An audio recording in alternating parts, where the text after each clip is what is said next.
Ladies and gentlemen, and welcome to Eerie Hour with Erich. For those who wish to hear tales of the strange,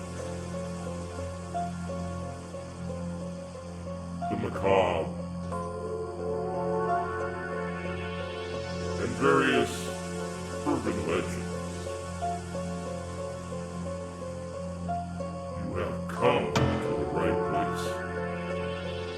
Tonight, join us around the fire as Erich reads a spine-tingling tale for your entertainment. Prepare to be scared, for this is Eerie Hour with Erich. And now, ladies and gentlemen, here is your host, Erich.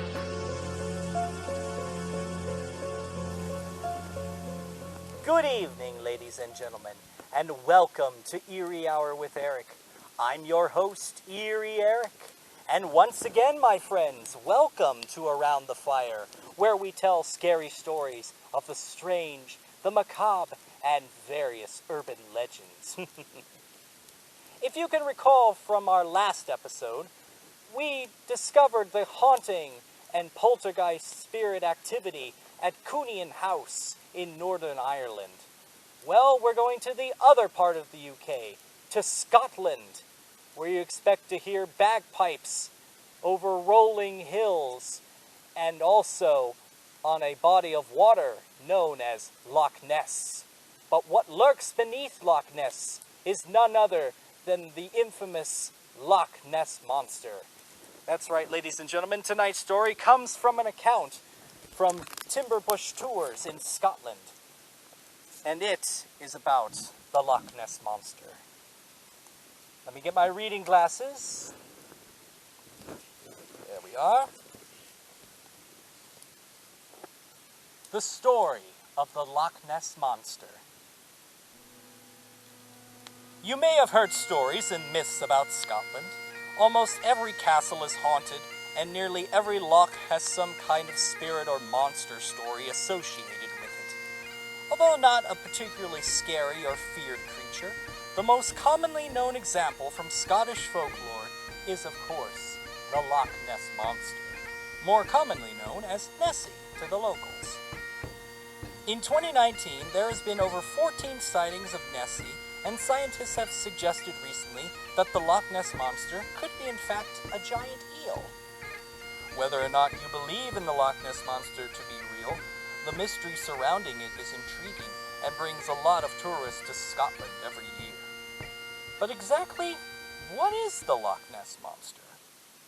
The Loch Ness Monster is a very famous cryptid, which is a creature whose existence is questionable, as there has never been any concrete evidence to prove it is real. The Himalayas have the Yeti, North America has Bigfoot, Mexico and South America have the Chupacabra, and Scotland has the Loch Ness Monster. The sightings of Nessie usually describe the creature as being large and green with a pointed head and long, elongated neck that sticks out of the water, suggesting that it is a serpent-like creature. A common belief is that it is a surviving dinosaur-era species known as a plesiosaur, which lived in the Jurassic and Cretaceous periods about 65 to 200 million years ago. As you can see from the following photo, it fits the description. In 2003, a plesiosaur vertebra was found on the shores of Loch Ness, but as the rocks around it are not fossil-bearing, it was considered as just another hoax. As plesiosaurs were cold-blooded, it makes this theory even more unlikely, as they probably wouldn't be able to survive in the waters of Loch Ness unless it and its ancestors evolved to survive in cold waters. The first documented sighting of the creature was in 565, when the Irish monk St. Columba came across picked locals burying a man next to the River Ness. Upon inquiry, St. Columba was told that the deceased man had been attacked by an aquatic creature that had attacked him and dragged him underneath the water. So St. Columba, being the nice guy that he was, sent one of his followers into the river for a swim. But when he was approached by the monster, St. Columba reportedly made the sign of the cross and exclaimed, "Go no further! Do not touch the man! Go back at once!" The monster then retreated back into the depths of the river. However, this tale comes from Life of St. Columba by Hartman, which was written about 100 years after the events claimed to have taken place. Sightings of the monster increased massively in the 1930s, which is believed to be due to the upgrades to the road, which encouraged more visits. In 1933, George Spicer and his wife saw a creature cross the road in front of them, which was supposedly 25 feet or 8 meters long and about 10 feet or 3 meters wide. It had a long, wavy neck and no limbs. As you can imagine, they were quite shocked to see it moving across the road near their car. Other sightings and photographs followed that year, with many being disregarded as other animals such as otters. But in 1934, the image known as the surgeon's photograph showed what is supposedly the first image of the neck and head of the monster. London-based surgeon Robert Kenneth Wilson took 4 photos upon spotting the monster, with one being substantially less blurry than the others. Again, it was often dismissed as being driftwood or an animal like an otter. Throughout the years, it was subject to a lot of analysis and criticism. It was believed that the photo was cropped to make it seem like the ripples on the water or waves, making the creature in the photo look larger. Further analysis of the photo also revealed that the creature/object had been dragged through the water, indicating its size to be about 3 foot long. It was later revealed to be a hoax, and it turned out that the most famous and earliest image of the Loch Ness Monster was in fact a toy submarine with a head and neck attached to it, made out of wood putty. There have been many expeditions throughout the years, such as in 1987, £1 million was spent on Operation Deep Scan, which involved 24 boats with sonar capabilities searching throughout the loch for an entire week, yet found nothing.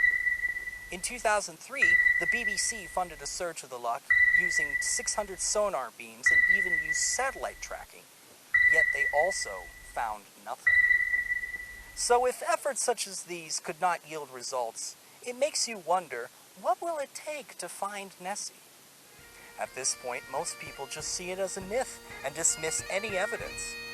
However, in 2019, there have been 14 reported sightings so far, the most in a single year this century, suggesting that although it may not be a plesiosaur, it might actually be something down there.